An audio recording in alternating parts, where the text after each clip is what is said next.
नाज़रीन, गंबट भरसा ॻोठ बहराम थेबो में सेफ जे सहकार सां स्कूल जो बुनियाद रखण वारी तकरीब कोठाई वई। रिपोर्ट कर रहा है किशोर कुमार।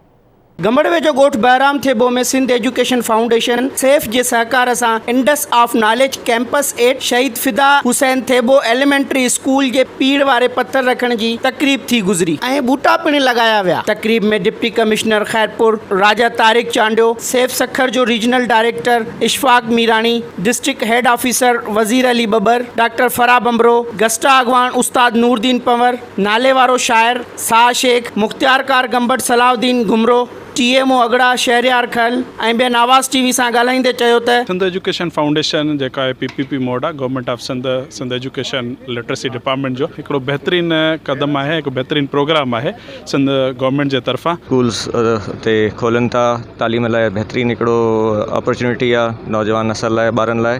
मां उमेदु कयां थो त हे स्कूल तमामु सुठो परफॉर्म कंदो ऐं ईंदड़ जेके नस्लूं आहिनि उनमें सुठा ऑफिसर, सुठा डॉक्टर, सुठा इंजीनियर, अहिड़ा पढ़ियल लिखियल माण्हू ईंदा जेके असांजी कम्युनिटी, असांजे मुल्क लाइ जेका वधि में वधि फ़ाइदेमंद थींदा। असां वटि 402 जो पोर्टफोलियो आहे, माना हिन स्कूल सां गॾिजी करे 402 स्कूल आहिनि, जंहिंमें 31 नवां स्कूल जेके प्राइवेट स्कूल्स आहिनि ऐं 57 न्यू लोकेशन मां हिकिड़ो ही लोकेशन आहे।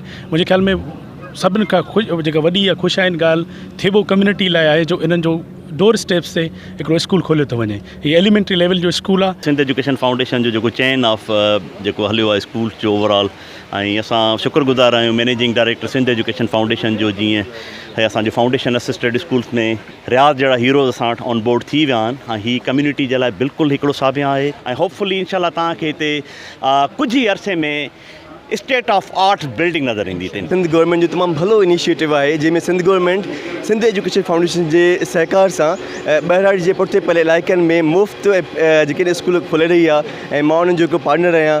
अॼु असां गंबट में बीठा आहियूं। गंबट जेके अहिड़े ॻोठ में जेको जिते सालनि खां वठी स्कूल न हुयो, अॼु असां हुते एलिमेंट्री स्कूल जो पीर जो पथर रखियो आहे। सिंध फाउंडेशन एजुकेशन जे तरफ़ां जेको असांखे स्कूल मिलिया, वधि में वधि ख़ुशी थी आहे। असांजा ॿार ग़रीब मिसकिन हारी जा ॿार आहिनि जेके स्कूल शहर में न पई पहुची सघनि, उनखे हिते सहूलियत थींदी, उहे वधि ॿार पढ़ंदा, इंशाल्लाह तरक़ी कंदा। गंबड़ वेझो ॻोठ बहराम थेबो में शहीद फिदा हुसैन थेबो जे नाले सां सिंध एजुकेशन फाउंडेशन पारां जेको आहे हिन स्कूल जो इफ़्तिताह बि कयो वियो। इन मौक़े ते जेको आहे पीर जो पत्थर बि रखियो वियो ऐं ॻोठाणनि पारां जेको आहे हीउ स्कूल खुलण ते ख़ुशीअ जो इज़हार पिणु कयो आहे। कैमरामैन आकाश कुमार सां गॾु किशोर कुमार, आवाज़ TV न्यूज़, गंबट।